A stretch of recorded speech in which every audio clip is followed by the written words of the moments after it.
Bonjour à tous et merci d'être avec nous ce matin encore pour ce dernier face-à-face spécial référendum. À 3 jours du vote, nous allons parler ce matin d'un thème crucial dans cette page d'histoire qui se tourne, celui de la citoyenneté et son corollaire, la nationalité. Nos débatteurs ce matin sont Yoann Lecourrieux du Rassemblement Les Républicains. Bonjour. Bonjour. Et Wassissi Koni du groupe Uni. Bonjour. Bonjour.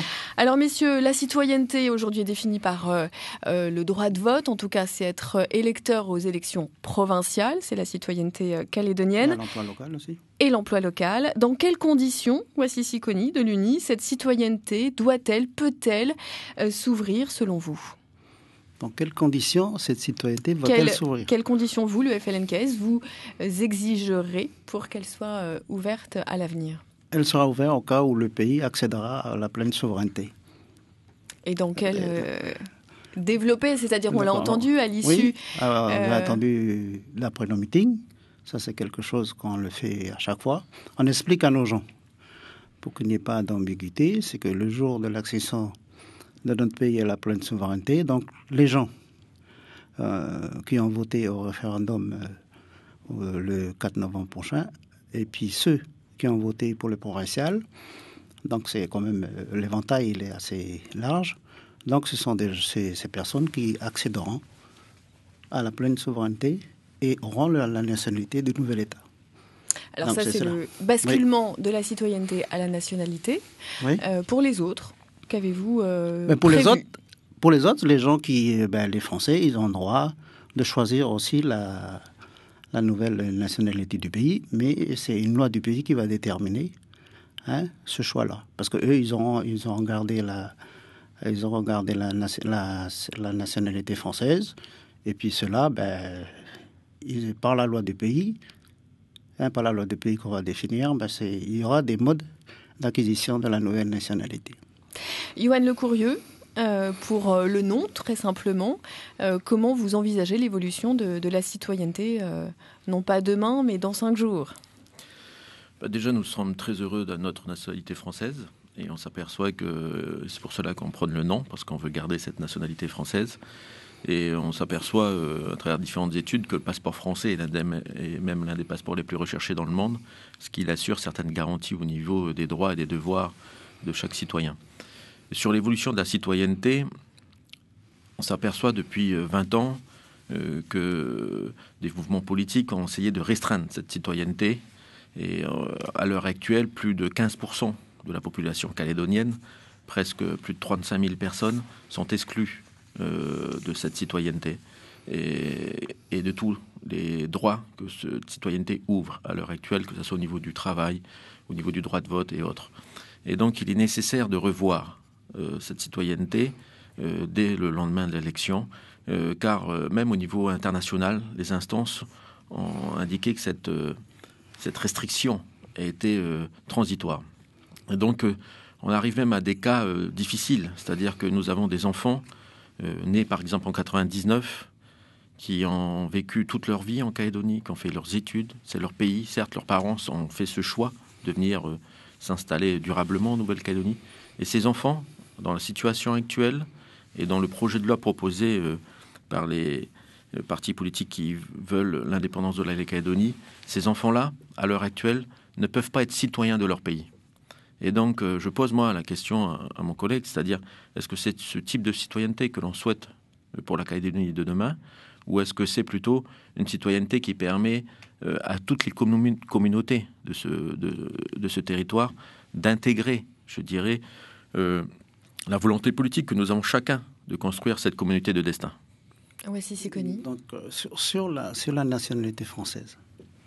Sur la nationalité française, moi, je considère simplement que je prends un exemple.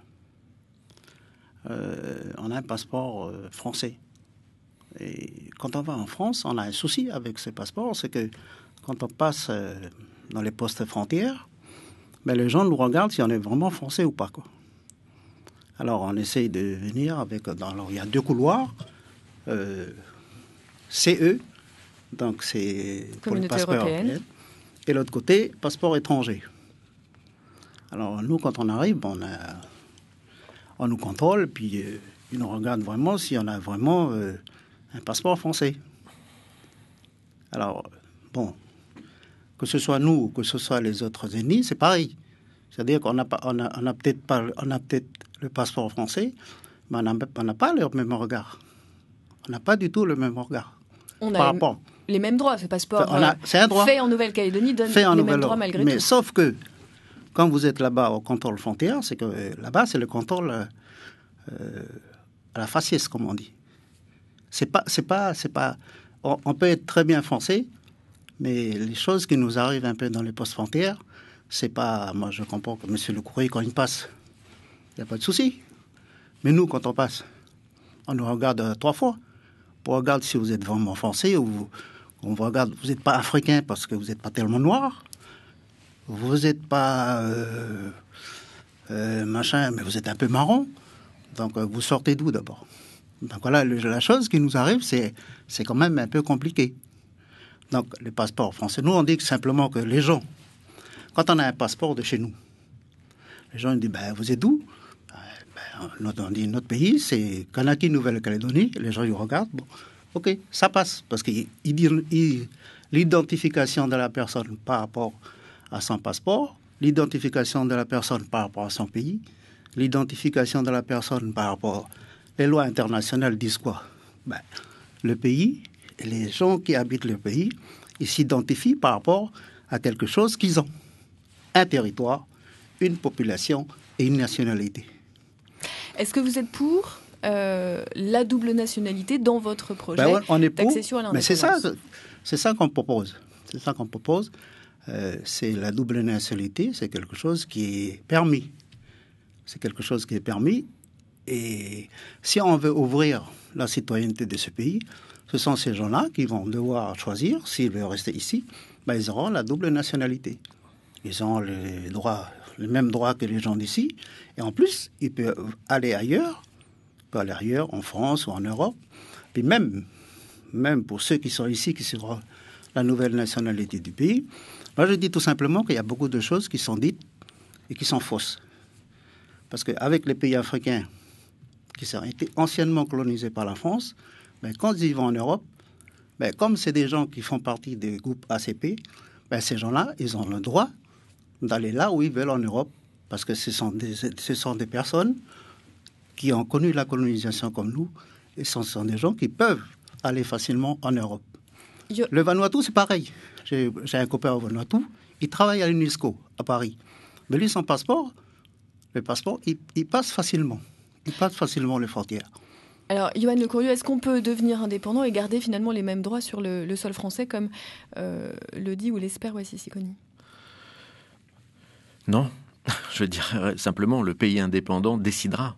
Donc l'Assemblée constituante décidera des règles de nationalité, des règles de citoyenneté, décidera aussi avec les autres pays, je dirais, des accès au sein de certains périmètres, que ce soit l'Europe, que ce soit les coopérations avec les pays de la région. C'est-à-dire, lorsque le pays devient indépendant, c'est des nouvelles relations extérieures qui se font avec l'ensemble des pays, ou non. C'est-à-dire qu'après, les pays reconnaîtront ce pays indépendant ou non. Donc c'est un risque que nous ne souhaitons pas courir à l'heure actuelle.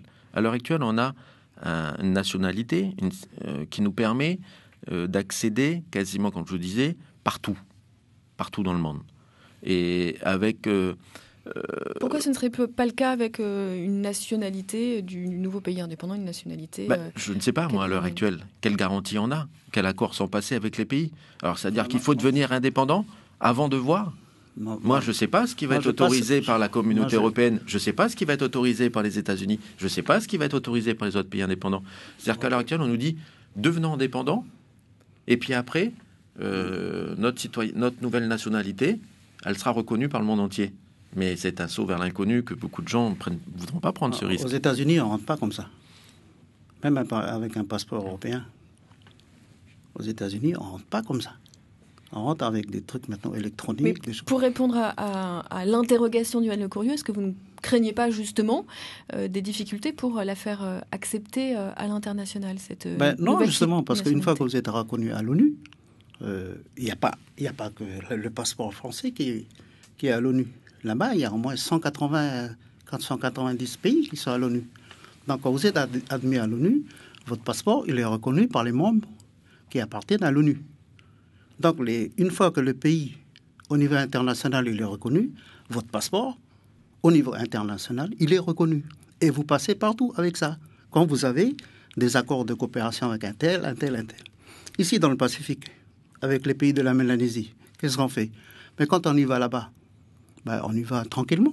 On n'a même pas besoin de passeport. Parce qu'on a passé des accords de coopération avec les pays de la Mélanésie. Et c'est ce qu'on veut plus tard ici. Et ce qu'on veut développer avec l'Australie, c'est des choses un peu comme ça, où il y a un marché commun entre nous, les pays de la Mélanésie, et surtout les gens du Pacifique. L'Australie, la Nouvelle-Zélande, parce que ce sont, malgré nous, ce sont des pays qui sont autour de nous, qu'on est obligé de composer avec eux.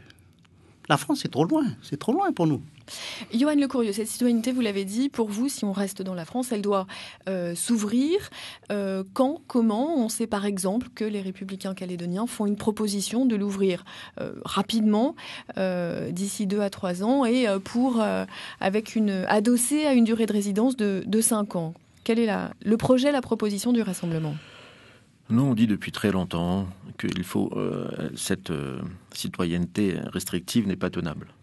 Et donc, après le 4 novembre, il faudra la revisiter. Il faudra la revisiter avec tous les partenaires, et notamment avec le partenaire aussi État et les institutions internationales. Après, il y aura une période, je dirais, de résidence nécessaire. 5, 10, comme a été prévu, et puis glissant au niveau de l'accord Nouméa, mais qui a une lecture différente, 15, on verra, je dirais. Ça peut être moins aussi. Mais la question, c'est d'avoir ses intérêts matériels et moraux, bien sûr, en Nouvelle-Calédonie. C'est-à-dire des liens de famille, des liens de famille. J'ai évoqué tout à l'heure financiers. des familles, des parents qui avaient fait le choix de venir s'installer en Calédonie, et les enfants nés en Calédonie, qui n'ont pas le droit de vote, qui ne sont pas reconnus comme citoyens, qui n'ont peut-être jamais été ailleurs qu'en Nouvelle-Calédonie. Et quelles que soient leurs origines, quelles que soient leurs ethnies, ces jeunes ne sont pas reconnus. Et donc, à un moment donné, il faudra bien faire évoluer cette citoyenneté pour que ces jeunes puissent travailler en Calédonie. Parce que si on lit après toute la vie sociale, c'est-à-dire l'emploi, les accès à certains droits et tout, derrière, il faudra bien les reconnaître comme citoyens. Donc, il y aura une évolution nécessaire. Après, quelle durée? C'est une technique, j'ai envie de dire, c'est une discussion qui aura lieu entre les différents partenaires politiques l'année prochaine, ou dès le 5. Mais c'est un des éléments forts, en l'occurrence, de l'évolution après référendum. Voici la question que pose M. Lecourrieu, elle est simple. Moi, j'ai entendu la proposition de M. Froger concernant cet aspect de la révision de la loi constitutionnelle. Notamment pour éviter supprimer la possibilité des deuxième et troisième référendums. Voilà, c'est ça. Donc, je dis simplement que c'est quelque chose qui ne peut pas être appliqué. C'est quelque chose d'un peu irréaliste, ça. Parce que la loi prévient qu'il y a 2 référendums. Le corps électoral, là, qui reste jusqu'en 2022. Et si les choses doivent évoluer, ce sont des choses qui seront discutées en 2022. Vous ne transigerez pas sur ce point-là? On ne peut pas le faire parce qu'on peut pas faire l'impasse d'une révision constitutionnelle si on peut faire évoluer ça. Mais la révision constitutionnelle, on ne peut pas le faire maintenant parce qu'il faut du temps. Il faut l'accord du président de la République. Il faut votre accord surtout. Il faut notre accord à nous. Il faut l'accord à nous. Nous, on a dit qu'on va s'y opposer. L'accord du président de la République, l'accord du Premier ministre, parce qu'il faut que ce soit une loi qui vient du gouvernement. Il faut l'accord des 2 assemblées. Il faut rassembler les 2 assemblées pour que ça soit voté par les 2 assemblées. Voici Sikoni, et rapidement, je m'en excuse, mais vous êtes en avance en temps de parole. La nationalité que vous souhaitez demain, elle serait adossée sur quelles valeurs? Sur les valeurs qu'on défend, sur les valeurs Quelles valeurs et quels devoirs? Quels seraient les devoirs du futur citoyen? Sur les valeurs qu'on défend actuellement, c'est les valeurs qu'on défend dans notre projet, les valeurs kanak et océaniennes, les valeurs des droits de l'homme. C'est sur ces valeurs-là qu'on défend les citoyens. Quand ce sont les nationaux demain, ce sont les citoyens du pays. Ce sont les citoyens du pays qui ont le même droit que les autres. On ne peut pas revenir en arrière sur les droits qu'on a acquis déjà ici. On ne peut pas revenir en arrière dessus. C'est pour ça qu'on dit qu'on a l'expérience des 30 ans on a acquis des expériences, on a appris à vivre ensemble sur les valeurs qu'on partage tous les jours. Donc pourquoi on renoncerait à ces valeurs-là une fois que le pays sera indépendant? Et notre projet de constitution le dit bien, sur des valeurs pluriculturelles. On prend ensemble plusieurs communautés, ce que la France ne peut pas. La France ne peut pas prendre en compte l'ensemble des communautés. Tu es français, point barre. Si tu n'es pas français, il faut s'aligner sur le fait que tu sois français. Yoann Le Courrieux, pour le mot de la fin, justement sur ces valeurs, sur votre vision du destin commun, de la poursuite de cette construction de la communauté de destin voulue par l'accord de Nouméa.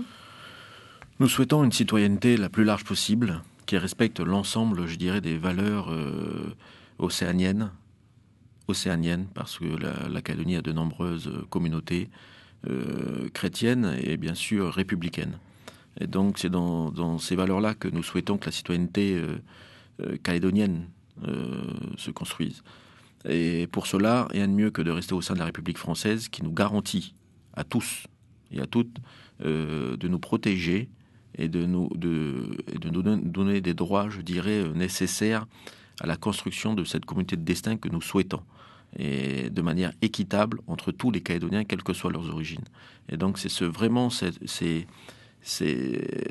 cette volonté de rester au sein de la République française qui nous dit que l'on pourra s'épanouir pleinement et continuer à construire ce que nous avons fait depuis 30 ans. Et donc c'est vraiment au sein de la République française que l'on pourra construire cette communauté de destin. Vous entendez le besoin, j'allais dire, de reconnaissance, de particularisme que l'on a entendu ce matin? Et on l'a reconnu, et on le reconnaît encore, que depuis 30 ans, est-ce qu'on peut faire mieux selon vous le monde kanak a été mis au centre du dispositif, ça a été la base des accords, et que maintenant, pour l'évolution future, il y a peut-être encore à faire, il y a beaucoup à faire. Mais je pense qu'en 30 ans, il y a eu beaucoup d'évolutions positives pour le monde kanak. Et en l'occurrence, on s'aperçoit que ce soit au niveau de l'emploi, au niveau économique, on peut faire plus, et dans tous les domaines. Et donnons-nous encore le temps de le faire, tous ensemble, je dirais, pour y arriver. Mais ce qu'il faut faire pour la prochaine page que l'on doit écrire pour la Calédonie, c'est le faire, je dirais, pour tous les Calédoniens et pour cette communauté ce collectif de communautés que l'on doit construire ensemble. Et maintenant, on doit plus parler d'une origine, d'une ethnie, mais l'ensemble de cette communauté doit créer cette citoyenneté que l'on souhaite calédonienne. Voilà. Et avec les valeurs que l'on souhaite.